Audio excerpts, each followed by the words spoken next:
La question qui est sur toutes les lèvres, y a-t-il du mouvement aux tables? Depuis la manifestation du 23 septembre, l'obtention des mandats de grève et l'annonce du premier coup de semonce du 6 novembre, il serait faux de dire que rien ne bouge à la table de négociation sectorielle du personnel de soutien scolaire. Maintenant, dire qu'il y a du mouvement ne veut pas dire que celui-ci va dans le bon sens. À la demande de la ministre Lebel, la partie patronale a déposé à la table sectorielle une proposition élaguée, composée de 5 demandes, nous dit-on. Ceci dans la volonté, nommée par ces derniers, de faire avancer la négociation. Les voici, les 5 demandes. Ils vont, en premier lieu, convenir de moyens susceptibles d'améliorer la présence au travail et la déjudiciarisation des litiges en matière d'invalidité. Autrement dit, favoriser le retour et le maintien au travail à la suite d'une invalidité en favorisant l'affectation temporaire. Donc, allez vous mettre sur un poste qui n'est pas nécessairement le vôtre. Revoir les dispositions concernant les statuts d'emploi. Réviser les statuts d'emploi ainsi que les avantages et bénéfices reliés à chacun d'entre eux, dont le recyclage obligatoire. Limiter les mouvements de personnel. Réviser les motifs de non-abolition de poste. Limiter encore une fois le mouvement de personnel en priorisant le choix d'un poste vacant. Permettre l'affectation temporaire lors du retour au travail d'une personne salariée en cours d'année.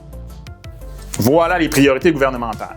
Vous conviendrez comme moi qu'au regard de nos grandes priorités, la précarité, la rémunération et les conditions de travail, la proposition patronale ne donne aucun écho à nos revendications. Y a-t-il des éléments de régler? Très peu et rien de significatif.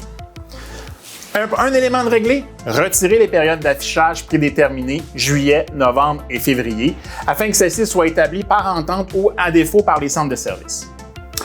Retirer l'obligation d'imprimer des copies de la convention collective et du plan de classification. Déterminer la durée de la période d'interruption à 60 minutes, ce qui consiste en la prime de stabilisation.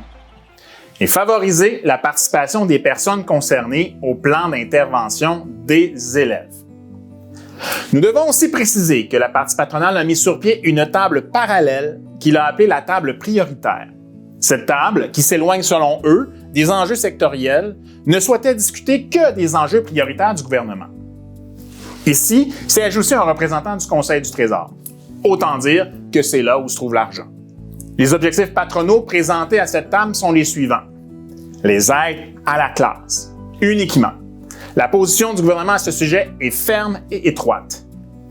Malgré les recommandations de la CSQ à la suite de la mise en œuvre des projets pilotes dans les milieux ces 2 dernières années, la partie patronale ne souhaite pas réfléchir aux frontières de tâches et au plan de classification en conséquence. Dernier élément, une table étudiant les statuts d'emploi a été formée aussi en parallèle.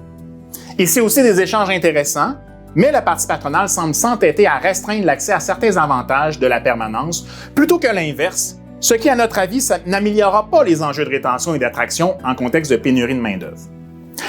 Un seul constat, l'exercice de relations publiques entourant la rationalisation des demandes patronales n'est donc que de la poudre aux yeux médiatique. Au-delà de la table sectorielle où se trouvent les 5 priorités patronales demandées par la ministre Lebel, aucun élagage aux 2 autres tables parallèles.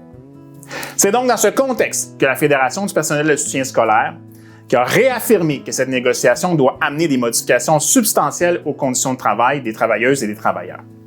Que malgré la pénurie de main-d'œuvre actuelle, les conclusions de cette entente devront démontrer la volonté du gouvernement de déployer à court, moyen et long terme des mesures qui donneront de l'air au personnel. D'ici à ce que nous vous donnions des nouvelles des travaux aux tables, on se donne rendez-vous lundi prochain sur les lignes de piquetage.